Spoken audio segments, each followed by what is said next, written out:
ህወሓትና ሻዕቢያ ግንቦት 20ን በጋራ አከበሩ። ሰላም እንደምንላችኋል ክቡራትና ክቡራን የኢትዮ ፎከስ ቤተሰቦች፣ የዕለቱን ዜና ይዤላችሁ ቀርብ ያለው። ለቻናላችን አዲስ የሆናችሁ ላይክ፣ ሼርና ሰብስክራይብ በማድረግ አብራችሁን ቆዩ።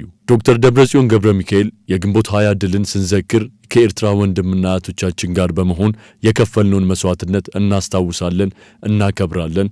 የደርግ ስርዓት በጋራ የታገልን ህዝቦች መሆናችን አቅሞቻችን አስተባብረን ያፈረስነው በመሆኑ በደማችን የጋራ ታሪክ መጻፋችን ይታወሳል ሲሉ ተደምጠዋል። በመሆኑም በዚህ አጋጣሚ ፓርቲያችን ህወሓት እንኳን ለ34ኛ ዓመት የነጻነት ቀን አደረሳችሁ የሚል የመልካም ምኞት መልእክት ያስተላልፋል ሲሉ ተናግረዋል። ከዚህ በተጨማሪ ዶክተር ደብረጽዮን ህወሓት ከኤርትራ ጋር ያለውን ግንኙነት ለማጠናከር እንደሚሰራም አሳውቀዋል። ደብረጽዮን በጦርነቱ ምክንያት በስርዓት መቋጫ ማግኘት የሚገባቸው ጉዳዮች ማየት እንዳለ ሆኖ ከጂኖሳይዳዊ ጦርነቱ በኋላ እየታየ ያለው የሰላም ፍላጎት ግን ሊጠናከርና ስርዓት እንዲይዝ ለማድረግ በእኛ በኩል ከፍተኛ ጥረት እንደሚደረግ ለማረጋገጥ እንወዳለን ሲሉ አክለዋል።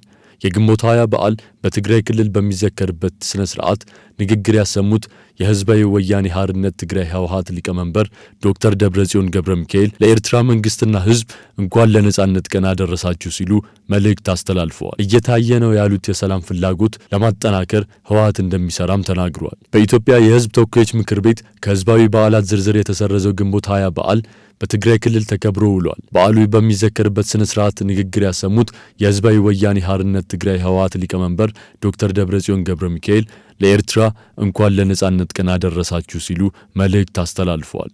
እየታየ ነው ያሉትን የሰላም ፍላጎት ለማጠናከርም ህወሓት እንደሚሰራ ተናግረዋል። ህወሓት መሩ ኢህአዴግ የደርግ መንግስትን በትጥቅ ትግል የጣለበት የግንቦት 20 በዓል ዘንድሮ ለ34ኛ ጊዜ በትግራይ ክልል እየተከበረ ነው። ትናንት ጠዋት በመቀለ ከተማ ሰማዕታት ሐውልት ቅጥር ግቢ በተካሄደ ስነ ስርዓት የትግራይ ጊዜያዊ አስተዳደር ባለስልጣናት፣ የህወሓት መሪዎችና የትግራይ ኃይሎች ወታደራዊ አዛዦችና ሌሎች በርካቶች ታድመዋል። በዚህ ስነ ስርዓት ላይ ንግግር ያሰሙት የትግራይ ክልል ጊዜያዊ አስተዳደር ፕሬዝዳንት ጀነራል ታደሰ ወረደ የደርግ መንግስትን ለመጣል በተደረገ ትግሉን ለድል ያበቃችሁ የኢትዮጵያ ህዝቦች እንኳን ለ34ኛ ዓመት የድል ቀን አደረሳችሁ ብለዋል። ጀነራል ታደሰ በጸረ ደርግ ህዝባዊ ተጋድሎ የትግራይ ትግል አጋር ሆናችሁ የታገላችሁና ደጀን ሆናችሁ ትግሉን ለድል ያበቃችሁ የኢትዮጵያ ህዝቦች እንኳን ለ34ኛ ዓመት የደርግ ውድቅና የኢትዮጵያ ህዝቦች ድል አደረሳችሁ አደረሰን የምለው በአጠቃላይ የኢትዮጵያ ህዝቦች የከፈሉት ዋጋ የትግራይ ህዝብ ደግሞ በተለየ ይህን ድል ለማምጣት የከፈለው የማይረሳና ያልተመጣጠነ መስዋዕትነት ያለኝን ክብር በታላቅ ስሜት እያስታወስኩኝ ነው ብለዋል። ባለፈው ዓመት የኢትዮጵያን ፓርላማ አውጥቶት በነበረ የሃይማኖታዊና ህዝባዊ በዓላት አዋጅ መሰረት ግንቦት 20 ከህዝባዊ በዓላት ዝርዝር መሰረዙ የሚታወስ ሲሆን በአንጻሩ በትግራይ ዕለቱን የሚዘክሩ ደማቅ ስነ ስርዓቶች ሲካሄዱ ሰንብተዋል።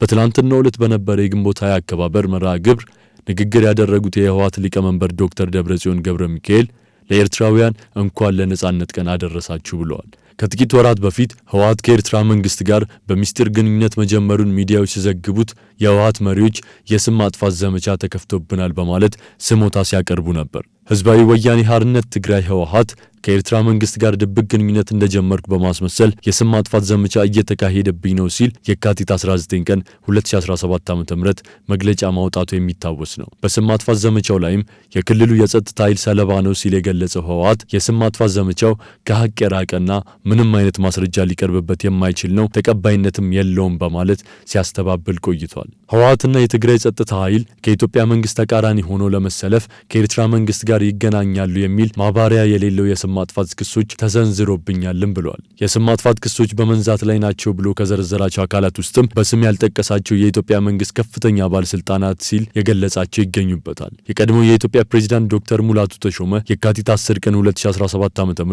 በአልጀዚራ ላይ ባስነበቡት ጽሑፍ ፕሬዝዳንት ኢሳያስ በአሁኑ ወቅት በህወሓት መሪዎች መካከል የተፈጠረውን ክፍፍል ሊጠቀሙበት እንደሚፈልጉና የተወሰኑ የህወሓት ባለስልጣናት ከኤርትራ ጋር ግንኙነት እየፈጠሩ ነው ሲሉ መግለጻቸውን መዘገቡ ይታወሳል። በጉዳዩ ዙሪያ የኤርትራ መንግስት የማስታወቂያ ሚኒስቴር የማነ ገብረ መስቀል በኤክስ ገጻቸው ባስተላለፉት መልእክት የኢትዮጵያ ውስጣዊ ቀውሶች በአስመራ ላይ ሊላከኩ አይገባም ሲሉ ገልጸው ኢትዮጵያ ቀጠናውን የከበቡት ችግሮች መፍለቂያና ማዕከል ናት ማለታቸው ይታወሳል። አድማጭ ተመልካቾቻችን እስካሁን የያዝንላችሁ መረጃዎች እነዚህን ይመስሉ ነበር።